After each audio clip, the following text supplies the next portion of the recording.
Good evening. Welcome to Daily Updates. I am Junaid and these are the headlines. Israel bombs yet another UN-run school in Gaza.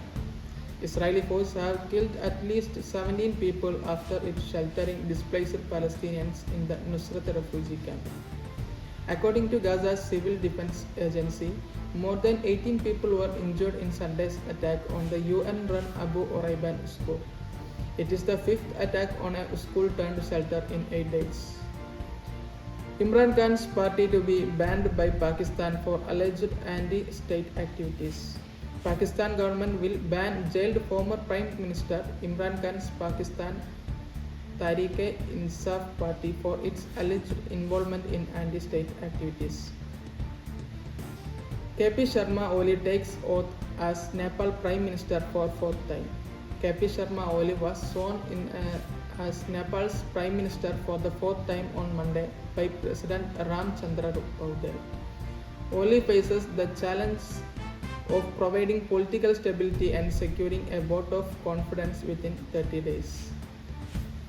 China expert Vikram Misri takes charge as a new Foreign Secretary.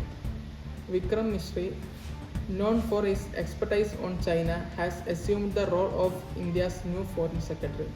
This appointment comes at a crucial time as India faces significant foreign policy challenges, including strained relations with China.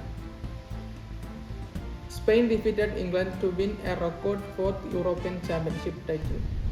Spain won a record fourth European Championship title on Monday, after Mikhail Ozerbal's 18th-minute goal clinched a 2-1 victory over England, whose painful decades-long wait for a major trophy goes on. Argentina beats Colombia to lift record 16th title.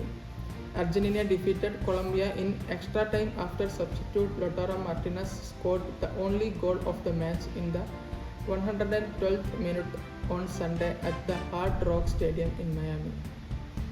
And that's all from me and my team. Thanks for watching.